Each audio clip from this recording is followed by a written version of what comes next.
বন্ধুরা, এটি দেখতে পাচ্ছেন যে অন্নপূর্ণা যোজনার যে পারিবারিক যে তথ্য সংগ্রহের যে ফর্ম, সেটা এখানে দেখতে পাচ্ছেন। প্রথমেই আপনারা ফর্ম ফিল আপ করার আগে উপরে এটা পড়ে নেবেন যে প্রতিটা চেক বক্স এবং ক্ষেত্র পরিষ্কারভাবে চিহ্নিত করা হয়েছে। আবেদনকারী যাচাই করা মানে প্রয়োজনীয় নির্দেশগুলি প্রদান করতে হবে এবং সঠিকভাবে পূরণ করতে হবে। পরিবারের প্রধানের নাম অর্থাৎ হেড অফ দ্য ফ্যামিলি, ধরুন আমি যে ফ্যামিলিটা নিয়েছি তার হেড অফ দ্য ফ্যামিলি হচ্ছে রাজীব হালদার। এনার জন্ম তারিখ এবার জানতে চাইছে। রাজীব হালদারের জন্ম তারিখ দিলাম 26/2/1970, অর্থাৎ তিনি তার জন্ম সাল এবং তারিখ। পরিবারের প্রধান অর্থাৎ যে রাজীব হালদার, উনি পুরুষ না মহিলা না অন্যান্য, আমি এখানে পুরুষ যেহেতু পুরুষ দিয়ে দিলাম। এবং তেনার আধার কার্ড নাম্বার অর্থাৎ পরিবারের যে প্রধান রাজীব হালদার, তেনার আধার কার্ড নাম্বার আমরা এখানে দিয়ে দিলাম, অর্থাৎ যে আধার কার্ডটা দিয়ে দিলাম। এবার ডিজিটাল রেশন কার্ড, পারিবারিক আইডি যদি থাকে তাহলে সেটাও আমরা এখানে দিয়ে দিলাম, যে ডিজিটাল রেশন কার্ড ওনার আছে সেই আইডিটা আমরা দিয়ে দিলাম। দেখুন SPJ0214। এরপরে পরিবারের সদস্যের সংখ্যা, ওই পরিবারে মোট 5 জন ব্যক্তি রয়েছে, তাহলে আমরা কিন্তু সেই হিসাবে আমরা 5 জনকে ডিনোট করলাম। ঠিকানা, এইভাবে আমরা ঠিকানা লিখে দিলাম যে গ্রাম যাদববাটি পোস্টপাত্র, এইভাবে স্থায়ী ঠিকানা লিখতে হবে। এবং এই ডান দিকের কলামগুলো কিন্তু লক্ষ্য রাখবেন যে উপরের নামটাও কিন্তু আধার কার্ড অনুযায়ী হবে, এবং এই যে পরিবারের সদস্য সংখ্যা সেটা কিন্তু সংখ্যায় শুধু লিখতে হবে। এরপরে আসছে যে পরিবারের যে প্রধান রাজীব হালদার এবং ওই পরিবারে কারা কারা রয়েছে। প্রথমেই দেখা গেল যে রাজন্য হালদার, উনি কে, ওনার নাম রাজন্য হালদার, ওনার জন্ম তারিখ লেখা হলো এবং ওনার লিঙ্গ কি, এই রাজন্য হালদারের লিঙ্গ হচ্ছে উনি স্ত্রীলিঙ্গ, এবং পরিবারের প্রধানের সঙ্গে সম্পর্ক কি স্ত্রী, অর্থাৎ রাজীব হালদারের স্ত্রী হচ্ছে কে এই রাজন্য হালদার, এবং ওনার আধার কার্ড নাম্বার এখানে লিখে দেওয়া হলো। এবং বলতে চাইছে যে অন্নপূর্ণা ভান্ডারের জন্য ইনি কি প্রাপক, যদি হ্যাঁ হয়ে থাকে হ্যাঁ, যদি না হয়ে থাকে না। কিন্তু উপরে রাজীব হালদার যেহেতু পুরুষ মানুষ, তাই উনি অন্নপূর্ণা মানে ভান্ডারের যেহেতু প্রাপক নয়, তাই এখানে হ্যাঁ দেওয়া হলো না। কিন্তু রাজন্য হালদার যেহেতু মহিলা, উনি অন্নপূর্ণা ভান্ডারের জন্য প্রাপক, তাই মানে রাজন্য হালদারের পাশে হ্যাঁ দিলাম। তাই আপনারাও যারা প্রাপ্য অর্থাৎ 25 থেকে 60 বছর বয়স যাদের হবে, তারা কিন্তু এখানে কিন্তু হ্যাঁতে দাগ মারবেন।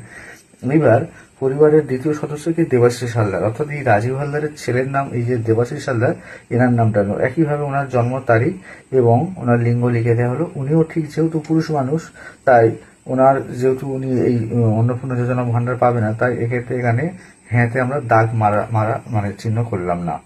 একইভাবে ওই রাজীব হালদার, উনি পরিবারের প্রধানের সঙ্গে সম্পর্ক কি, উনি পুত্র, এবং ওনার আধার কার্ড নাম্বার দিয়ে দিলাম। এইবার নিচে আসছে সুনিতা হালদার, যিনি হচ্ছে কি ওই যে আমার যে পরিবারের যে প্রধান রাজীব হালদার এবং তার পুত্র যে দেবাশিস হালদার, সেই দেবাশিস হালদারের যে স্ত্রী সুনিতা হালদার, অর্থাৎ রাজীব হালদারের সাথে ওনার সম্পর্ক কি, অর্থাৎ হেড অফ দ্য ফ্যামিলির সাথে সম্পর্ক, উনি পুত্রবধূ হয়নি সুনিতা হালদার। ওনার জন্ম তারিখ দিয়ে দিলাম, ওনার লিঙ্গ স্ত্রী যেহেতু মহিলা, আধার নাম্বার দিয়ে দিলাম। উনিও যেহেতু এই অন্নপূর্ণা যোজনার প্রাপ্য, তাই হ্যাঁ দিয়ে দিলাম। এবার ওনাদের একটা সন্তান রয়েছে, অর্থাৎ হেড অফ দ্য ফ্যামিলির নাতি বর্তমান, তার নাম রাজ হালদার, অর্থাৎ ওই দেবাশিস হালদার এবং সুনিতা হালদারের সন্তান রাজ হালদার। তার আমি এখানে দিয়ে দিলাম ডিটেলস, জন্ম তারিখ, লিঙ্গ দিয়ে দিলাম, সম্পর্ক কি নাতি, হেড অফ তার আধার নাম্বার দিয়ে দিলাম। এবার বলছে যে 5 বছরের নিচে হলে আধার নাম্বার নাও দিতে পারেন আপনারা। এবার একইভাবে পরিবারের যে প্রধান যে রয়েছে তার ব্যাংকের অ্যাকাউন্টের ডিটেলস এখানে চাইছে। কি বলছে, ডিবিটি যেখানে আধারের সাথে যে ব্যাংকের লিঙ্ক করা আছে, সেই ডিবিটি ব্যাংকের লিঙ্ক, প্রথম যে হেড অফ দ্য ফ্যামিলি তার স্টেট ব্যাংকের সাথে লিঙ্ক আছে, তার অ্যাকাউন্ট নাম্বার, তার IFSC কোড দিয়ে দিলাম। একইভাবে ওখানে যে মানে পরিবারের যে দ্বিতীয় যে সদস্য, প্রথম যে সদস্য, অর্থাৎ ওই যে মানে স্ত্রী, মানে ওই যে রাজীব হালদারের স্ত্রী অর্থাৎ রাজন্য হালদার, তারও ব্যাংকের অ্যাকাউন্টের ডিটেলস দিয়ে দিলাম। তারপরে ওনাদের যে সন্তান বর্তমান, অর্থাৎ হেড অফ দ্য ফ্যামিলির যে সন্তান দেবাশিস হালদার, তারও ব্যাংকের অ্যাকাউন্ট ডিটেলস, IFSC কোড সব দিয়ে দিলাম। একই রকম ভাবে ওনাদের পুত্রবধূ মানে সুনিতা হালদার, সেই সুনিতা হালদারেরও ব্যাংকের ডিটেলস দিয়ে দিলাম। এবং যেহেতু নাতি ছোট, তার ব্যাংকের বই নেই, তাই এখানে আমরা কোনো কিছু দিলাম না, এখানে নীল আমরা এই চিহ্নটা করে দিলাম। এবার হেড অফ দ্য ফ্যামিলি যিনি রয়েছেন রাজীব হালদার, ওনার ভোটার ID কার্ড নাম্বার দিয়ে দিলাম, এবং ওখানে উনি কোন বিধানসভায় বাড়ি সেই বিধানসভার নাম এবং নাম্বার এবং সেই পার্ট নাম্বার বা অংশ নম্বর লিখে দিলাম। একইভাবে ওনার ওয়াইফ অর্থাৎ রাজন্য হালদারের ভোটার কার্ড, তার part number, serial part number এবং অংশ নম্বর লিখে দেওয়া হলো ভোটার তালিকায় অংশ নম্বর সহ। তারপর একই রকমভাবে লিখে দেওয়া হলো যে তেনার ছেলে দেবাশিস হালদারেরও ভোটার কার্ড নাম্বার এবং তার অংশ নাম্বার।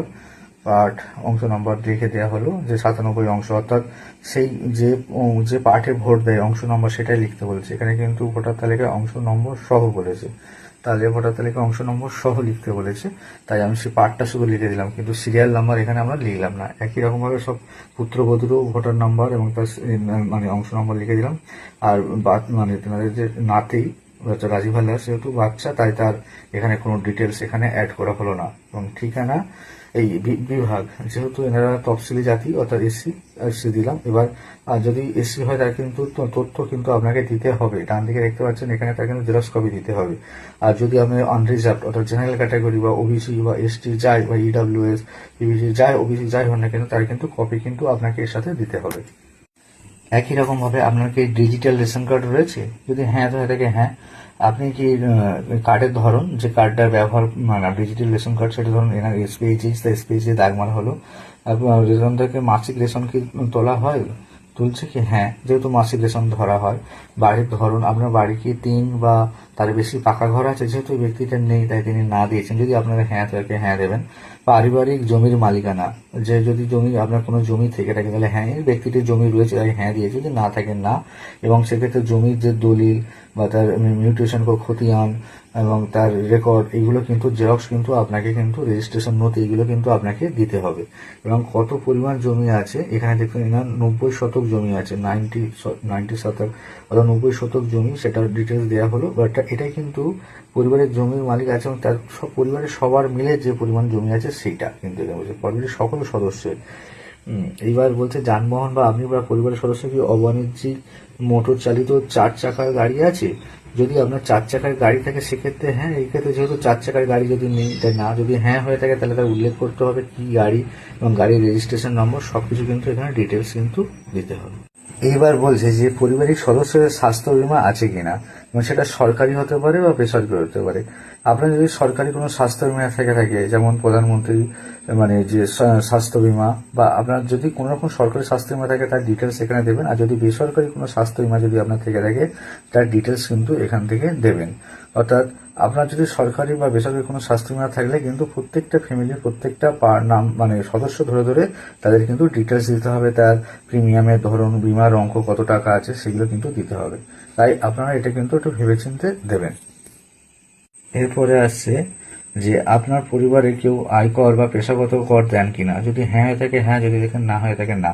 আর যদি হ্যাঁ হয়ে থাকে তার ডিটেলস কিন্তু এখানে দিতে হবে, অর্থাৎ সেই মানে তার প্যান নাম্বার, প্রত্যেকটা সদস্য যদি যদি আয়করের আওতায় যদি কেউ থাকে তাদের প্রত্যেকের প্যান নাম্বার দিলে তারা সেখান থেকে ডিটেলসটা কিন্তু পেয়ে যাবে।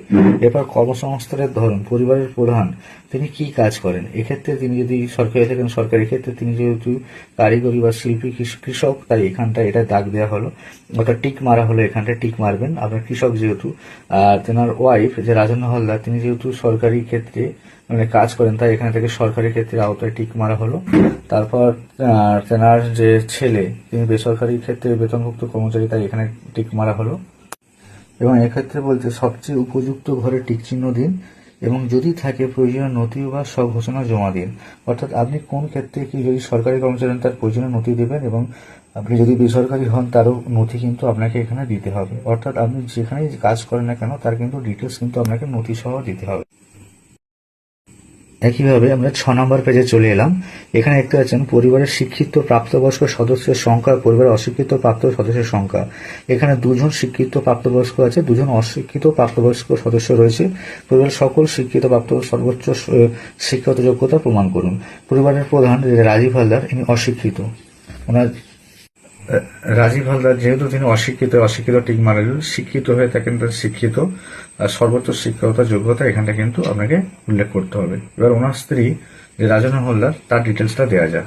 ওনার স্ত্রীও অশিক্ষিত, তাই অশিক্ষিত ঘরে টিক মারা হলো। ওনার ছেলে দেবাশিস হালদার উনি শিক্ষিত, তাই শিক্ষিত ঘরে টিক মারা হলো। এটা অশিক্ষিতটা ভুলবশত পড়ে গিয়েছে, কিন্তু শিক্ষিত এবং উনি বিএ পাস, যেহেতু বিএ লিখলাম, ব্যাচেলর অর্থাৎ বিএ পাস এবং তার নিচে ওনার হচ্ছে গিয়ে যে পুত্রবধূ, তিনিও শিক্ষিত, দাগ মারা হলো। তিনি যেহেতু শিক্ষিত এবং তিনি বিএসসি পাস, এবং সেটা এখানে শিক্ষাগত ধরনটা উল্লেখ করা হলো।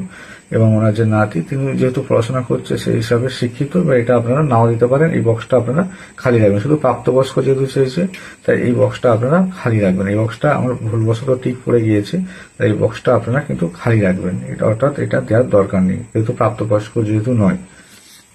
এখানে বলছে যে পরিবারে কেউ কোনো বিধায়ক, কোনো মন্ত্রী, কোনো পদ, সাংসদ কেউ আছে কি, তাহলে সেক্ষেত্রে কিন্তু প্রয়োজনীয় নথি কিন্তু এখানে জমা করতে হবে। যেহেতু এনাদের পরিবারে কেউ নেই, তাই না। যদি থাকতো তো ডিটেলস দিতে হতো। কোনো সদস্য কি সরকারি পেনশনভোগী, যেহেতু এনাদের বাড়িতে কেউ সদস্য পেনশনভোগী নেই, তাই না দিলাম। যদি হ্যাঁ হয়ে থাকে, তার পেনশনের স্লিপ কিন্তু দিতে হবে। পরিবারের মোট বার্ষিক আয় এখানে দেওয়া হয়েছে 2,40,000, অঙ্কে লিখতে বলেছে, তাই এখানে অঙ্কেই লেখা হলো। এবং অন্যান্য পরিচয়পত্র, সিএ আবেদনের অবস্থার চিঠি, যদি সিএ তে আবেদন করে থাকে, এক্ষেত্রে এদের কোনো সিএর কোনো ব্যাপারই নয়। আর যদি সিএ তে আবেদন করে থাকে, তাহলে আবেদন করা হয়েছে এবং আবেদন নম্বর দিয়ে দিলেন, ইস্যু করা হয়েছে যদি হ্যাঁ হয়, বা সার্টিফিকেট নাম্বার দিয়ে দিলেন, সিএর সার্টিফিকেট নাম্বার। যেহেতু এখানে প্রযোজ্য নয়, তাই প্রযোজ্য নয়টা লিখে দিলাম। ওনার স্ত্রীর ক্ষেত্রেও প্রযোজ্য নয়, তাই সেটা টিক মার্ক লিখে করে দেওয়া। এবার আপনারা এখানে দেখতে পাচ্ছেন যে ওই ফ্যামিলি যদি কোনো রকম কিষাণ ক্রেডিট কার্ড বা কিষাণ ক্রেডিট কার্ড, এআরডি, শিল্পী ক্রেডিট কার্ড বা মৎস্যজীবী ক্রেডিট কার্ড, এই ধরনের কোনো যদি ক্রেডিট কার্ড থেকে থাকে, শিক্ষার্থী ক্রেডিট কার্ড, তাহলে সেগুলোর ডিটেলস কিন্তু দেবে। এক্ষেত্রে পরিবারের প্রধান যিনি, ওই রাজীব হালদার, ওনার কিষাণ ক্রেডিট কার্ড রয়েছে এসবিআইয়ের একটি, তার নাম্বার এবং তার আইডি সংখ্যা এবং যে তারিখে ইস্যু করা হয়েছে তার ডিটেলস সেখানে দেওয়া হলো। বাকি কোনো সদস্যর কোনো রকম এরকম ফেসিলিটির কার্ড নেই, তাই সেক্ষেত্রে নীল বলে আমরা লিখে বেরিয়ে যাওয়া হলো। এখানে বলছে যদি এসআইআর এ 2026-এ আপনার বাদ পড়ে থাকে, তবে মামলাটি ট্রাইব্যুনালে বিচার দিন কিনা। এক্ষেত্রে পরিবারের নাম যেহেতু এসআইআর এর প্রক্রিয়াতে উঠে গিয়েছে, অর্থাৎ চূড়ান্ত ভোটার তালিকায় আছে, তাই এক্ষেত্রে প্রযোজ্য নয় লিখে দিলাম। আর যদি এসআইআর এ ট্রাইব্যুনাল থাকে উঠে বিচারাধীন কিনা, তাহলে সেক্ষেত্রে যদি হ্যাঁ হয়ে থাকে হ্যাঁ, তবে মামলার বিবরণটা আপনাকে কিন্তু লিখতে হবে। আর এক্ষেত্রে পরিবারের প্রধান থেকে শুরু করে কারোর এক্ষেত্রে প্রযোজ্য নয়, তাই এখানে প্রযোজ্য নয় লিখে নিলাম। আর যদি মামলাটা ট্রাইব্যুনালে বিচারাধীন কিনা, যদি না হয়ে থাকে না, আর এক্ষেত্রে প্রযোজ্য নয়, তাই সেক্ষেত্রে প্রযোজ্য নয় আমরা সবার লিখে দিলাম, কারণ এদের সবারই ভোটার তালিকায় উঠে গিয়েছে নাম। আর যদি আপনার মনে হয়ে থাকে মামলাটি ট্রাইব্যুনালে বিচারাধীন কিনা, ট্রাইব্যুনালে যেহেতু যদি বিচারাধীন না হয়ে থাকে, এবার সে ট্রাইব্যুনাল থেকে ফাইনাল লিস্টে উঠে গেছে, তাহলে সেক্ষেত্রে না দিয়ে দেবেন। বলে আপনার ডিটেলস এইভাবে আপনার সমস্ত ফর্ম ফিল আপ করবেন। প্রত্যেকের যা যদি প্রযোজ্য হয় প্রযোজ্য দেবেন, আর যদি ট্রাইব্যুনালে থাকে তাহলে হ্যাঁ দেবেন, এবং হ্যাঁ সাথে সাথে তার ডিটেলসটা কিন্তু দিয়ে দেবেন। এবং সামাজিক মর্যাদা, আপনাকে এখানে দেখতে পাচ্ছেন সামাজিক মর্যাদা নির্ভরশীল ব্যক্তিগণ, বিদ্যালয়ে অধ্যয়নরত পরিবারের সকল শিশুর বিবরণ। এখানে যেহেতু ওনাদের একটি নাতি বর্তমান, ওই রাজীব হালদারের যে রাজ হালদার, তিনি সেই বাচ্চাটি প্রাক প্রাথমিক বিদ্যালয়ে পড়াশোনা করে, এবং বিদ্যালয়ের নাম দিলাম, এবং সেই বিদ্যালয়টি সরকারি স্কুল। এখানে বলছে বিদ্যালয়ের ধরন অন্যান্য নির্বাচন করলে অনুগ্রহ করে বিস্তারিত উল্লেখ করুন, যেমন ওপেন স্কুল, হোম স্কুল ইত্যাদি। এই ক্ষেত্রে বিদ্যালয়ের ধরন অন্যান্য, যদি আমরা এখানে অন্যান্য কোনো রকম সিলেক্ট করে থাকেন বিদ্যালয়ের ধরন, তাহলে সেক্ষেত্রে কি সেটা কী ধরনের স্কুল, তাহলে এটাকে সিলেক্ট করতে হবে। যেহেতু এটি একটি সরকারি স্কুল, তাই এখানে সরকারি স্কুল আমরা এখানে সিলেক্ট করা হলো। দেখতে পাচ্ছেন যদি এক্ষেত্রে আমরা যদি অন্যান্য স্কুল দিতাম, তাহলে অন্যান্য স্কুলে তাহলে বিবরণ এখানে কিন্তু আমাদের দিতে হতো। আর যদি বাকি সদস্য কোনো ছেলে থাকতো, তার ডিটেলস একই রকমভাবে এখানে দিতে হতো। যেহেতু নেই, তাই এটা আমরা দেওয়ার প্রয়োজন নেই। এবার বলছে শিশুদের টিকাকরণের বর্তমান অবস্থা। যেহেতু একটি শিশু, তার টিকাকরণ শুরু হয়েছে এবং সম্পূর্ণ হয়েছে, এবং সেই যদি হ্যাঁ হয়ে থাকে, তাহলে টিকাকরণ কার্ডের আইডি নাম্বারটা এখানে দিতে হবে। আর যদি না হয়ে থাকে, তাহলে শেষ টিকা নেওয়ার তারিখটা এখানে উল্লেখ করতে হবে। যদি না হয়ে থাকে যে আপনার টিকাকরণ হয়নি, তাহলে সেক্ষেত্রে লাস্ট টিকাকরণ যেটা নেওয়ার শেষ তারিখটা বা টিকা না নেওয়ার কারণটাও লিখতে হবে, যদি টিকাকরণ কেন নেননি। আর যদি শেষ হয়ে থাকে, তাহলে টিকাকরণের শেষ তারিখটা এখানে উল্লেখ করতে হবে। আর যদি শুরু হয়েছে, তাহলে তার আইডি নাম্বারটা এখানে শুধু উল্লেখ করলেই হবে। বাকি যদি কোনো সদস্য থেকে থাকে, তাদেরও এরকমভাবে ডিটেলস লিখতে হবে। এবারে আমরা একদম 12 নম্বর ফর্ম, অর্থাৎ লাস্ট পেজে চলে এসেছি। এখানে দেখতে পাচ্ছেন এখানটা বাদ দেওয়া হলো কারণ অফিসার কর্তৃক পূরণ, অর্থাৎ অফিসার যদি ফর্মটা বাদ দেয় তার কারণ এখানে তিনি উল্লেখ করবেন। ঘোষণা সম্মত, আমি এই মর্মে ঘোষণা করছি যে উপরের প্রদত্ত তথ্য আমার জ্ঞান ও বিশ্লেষণ এই সত্য এবং প্রযোজ্য ক্ষেত্রে আমি সকল সহায়ক নথি প্রদান করেছি। উপরে উল্লেখিত কোনো মানদণ্ড বাদ দিইনি। আমি অবগত যে আমার প্রদত্ত কোনো তথ্য মিথ্যা হলে আমার সামাজিক সুরক্ষাগত সুবিধাসমূহ বন্ধ হয়ে যেতে পারে, অর্থাৎ আমি যদি কোনো ভুল ইনফরমেশন দিই তাহলে কিন্তু আমার এই প্রকল্প বন্ধ হয়ে যেতে পারে বলে এখানে সম্মততে টিক মার্ক দেবেন এবং আপনারা সই করবেন। যেহেতু এখানে সুনিতা হালদার অ্যাপ্লাই করছেন তাই সুনিতা হালদার এখানে সই করছেন। বলতে এমন এক দল ব্যক্তিকে বোঝায় যারা সাধারণত একসঙ্গে বসবাস করেন এবং একই রান্না করে থেকে খাওয়া দাওয়া, অর্থাৎ পরিবার বলতে বুঝতে পারছেন যে একই সঙ্গে তারা খাওয়া দাওয়া করেন এবং একই সঙ্গে তারা বসবাস করেন। এই ফর্মটি বা যাচাইযোগ্য। নিচের পার্টটি সরকারি ব্যবহারের জন্য, তাই এখানটা আপনারা হাত দেবেন না। অন্য কোনো জন্য সামাজিক স্তরের প্রসঙ্গ সংক্রান্ত অনুসন্ধান প্রতিবেদন, অর্থাৎ যারা অনুসন্ধান করবেন সরকারি ব্যবহারের জন্য সেটাই, এখানটা কিন্তু আমরা হাত দেবেন না। তাই এইভাবে আপনারা এই ফর্মটি কিন্তু ধীরে ধীরে ফিল আপ করবেন এবং খুব স্টেপ বাই স্টেপ দেখানো হলো। আর চ্যানেলটি ভালো লাগলে লাইক শেয়ার সাবস্ক্রাইব।